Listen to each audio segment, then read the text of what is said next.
अवधूत चिंतन श्री गुरुदेव दत्त.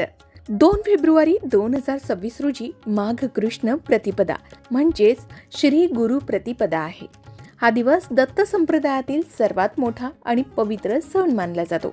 याच दिवशी भगवान श्री नृसिंह सरस्वती स्वामी महाराजांनी गाणगापूर येथे आपल्या निर्गुण पादुका ठेवून श्रीशैल्य गमन केलं होतं.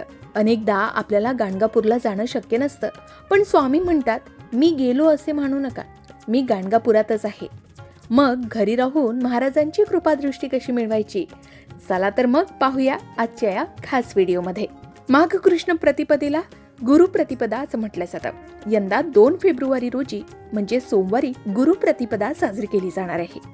माघ कृष्ण प्रतिपदा या तिथीला श्री गुरु प्रतिपदा हा खूप वैशिष्ट्यपूर्ण उत्सव आहे. याच पुण्यवान तिथीला अनेक उत्सव असतात. अशा सुयोगांमुळे श्री गुरु प्रतिपदा ही फार विशेष पुण्यतिथी असून सर्वच गुरु संप्रदायांमध्ये मोठ्या प्रमाणावर साजरी केली जाते. आजच्या तिथीला भगवान श्री नृसिंह सरस्वती स्वामी महाराजांनी श्री क्षेत्र गाणगापूर येथे आपल्या निर्गुण पादुका स्थापन करून शल्यगमन केलं, म्हणून हा उत्सव गाणगापूरला खूप भव्य दिव्य स्वरूपात साजरा होत असतो. हा दिवस श्री क्षेत्र गाणगापूर येथे फार मोठ्या प्रमाणात साजरा होतो. आता त्याच निर्गुण पादुकांचं दर्शन घेण्यासाठी भक्त गाणगापूरला येत असतात. पण बऱ्याच जणांना गुरु प्रतिपदेला श्री क्षेत्र गाणगापूर येथे जाणं शक्य नसतं. म्हणून गुरु प्रतिपदेच्या निमित्तानं अगदी घर बसल्या छोटीशी गुरुसेवा तुम्ही करू शकता. यामुळे श्री दत्तगुरु, श्री स्वामी समर्थ आणि श्री नृसिंह सरस्वती महाराज यांची कृपादृष्टी आपल्यावर नक्कीच राहील, यात काही संशय नाही. आता 2 फेब्रुवारी सोमवारी रोजी गुरु प्रतिपदा आहे. या तिथीला स्नान वगैरे करून नंतर हातात पाणी आणि तांदूळ घेऊन व्रत उपासनेचा संकल्प करावा. घरातील स्वच्छ ठिकाणी लाल कपड्यावर श्री दत्तांची मूर्ती किंवा चित्र स्थापित करावं. आपल्याकडे श्री स्वामी समर्थांचा फोटो असेल, मूर्ती असेल तर त्याची पूजा करावी. सर्वप्रथम फुले आणि हार अर्पण करावे.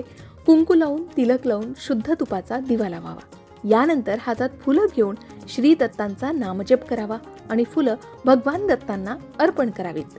आजच्या या दिवसाची सर्वात महत्वाची सेवा म्हणजे श्री गुरुचरित्रातील 52व्या अध्यायाचं पठण. या अध्यायात महाराजांच्या गुप्त होण्याचा आणि शिष्यांना मिळालेल्या प्रसाद पुष्पांचा अतिशय भावुक प्रसंग आहे. असं म्हणतात की या दिवशी 52व्या अध्यायाचं वाचन केल्यास संपूर्ण गुरुचरित्र पारायणाचे पुण्य लाभते. ज्यांना पूर्ण अध्याय वाचणं शक्य नाही त्यांनी किमान श्रवण तरी नक्की करावं. या दिवशी पठण झाल्यानंतर श्री स्वामी समर्थ किंवा दिगंबरा दिगंबरा श्रीपाद वल्लभ दिगंबरा या मंत्राचा किमान 108 वेळा जप करावा. यानंतर सर्वात शेवटी सद्गुरु वंदन आवर्जून म्हणावं. यावेळी म्हणावं, ज्या ज्या स्थळी हे मन जाय माझे, त्या त्या स्थळी हे निज रूप तुझे. मी ठेवितो मस्तक ज्या ठिकाणी, तेथे तुझे सद्गुरु पाय दोन्ही. कारण महाराज हे साध्या भक्तीनेही प्रसन्न होतात. फक्त मनात श्रद्धा आणि भाव ठेवावा. तर अशा प्रकारे आपण गुरु प्रतिपदेच्या दिवशी घरीच राहून ही छोटीशी पण प्रभावी सेवा नक्कीच करू शकता. तुमच्या आणि तुमच्या कुटुंबावर श्री गुरूंची कृपादृष्टी सदैव राहील. या दिवशी अगदी काहीही जमलं नाही तरी श्री दत्त गुरूंचं नामस्मरण, श्री स्वामी समर्थ यांच्या मंत्रांचा जप आणि गुरुचरित्रातील 52व्या अध्यायाचं पठण आवर्जून करावं. यामुळे आपल्या सेवेचं, श्रद्धेचं, उपासनेचं संपूर्ण प्रभावी फळ मिळतं आणि संपूर्ण गुरुचरित्र पारायण करण्याचं पुण्य सुद्धा लाभतं असं सांगितलं जातं आणि असे बऱ्याच जणांचे अनुभव आहेत. आता 52व्या अध्यायात काय सांगितलंय तर शिष्यांना प्रसाद पुष्पांची प्राप्ती कशी होते हे सांगण्यात आले. तर मंडळी, शेवटी एकच लक्षात ठेवा, हे अत्यंत भक्तवत्सल आणि भक्ताभिमानी आहेत. त्यांना सोन्या चांदीचे दागिने किंवा खूप मोठा डामडोल नको असतो. त्यांना हवी असते ती केवळ तुमची निस्सीम श्रद्धा. भगवान श्री नृसिंह सरस्वती स्वामींनी 52व्या अध्यायात स्पष्टपणे सांगितलंय की मी गेलो असे समजू नका, मी भक्तांच्या घरीही राहतो असं समजा. त्यामुळे तुमची ही तोडकी मुडकी पूजा, एखादे फुल किंवा अगदी डोळ्यांतील 2 थेंब पाणी हे सुद्धा ते अतिप्रेमाने स्वीकारतात. श्रद्धेनं दिलेली एक हाक ही हजारो मंत्रांपेक्षा शक्तिशाली असते. या मंगलमयी गुरु प्रतिपदेला आपल्या घरात सुख, शांती आणि समाधान नांदावं यासाठी तुम्ही हा विशेष उपाय नक्की करून पहा.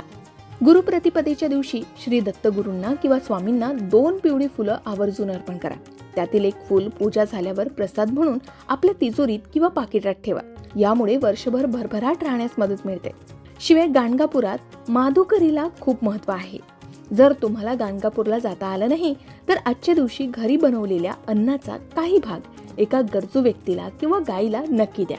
हे प्रत्यक्ष श्री गुरूंना अन्न दिल्यासमान आहे. एवढंच नाही तर संध्याकाळी घराच्या मुख्य उंबरठ्यावर हळद कुंकू वाहून एक तुपाचा दिवा लावावा. यामुळे घरातील नकारात्मकता दूर होऊन महाराजांचे चैतन्य घरात प्रवेश करते असेही मानले जाते. शिवाय आजच्या दिवशी जमेल तेवढा वेळ श्री स्वामी समर्थ मंत्रांचा मानस जप करा किंवा आपण श्री दत्तात्रेयांच्या मंत्रांचा जप करू शकता. काम करतानाही मनात महाराजांचं स्मरण असू द्या. हीच सर्वात मोठी सेवा आहे.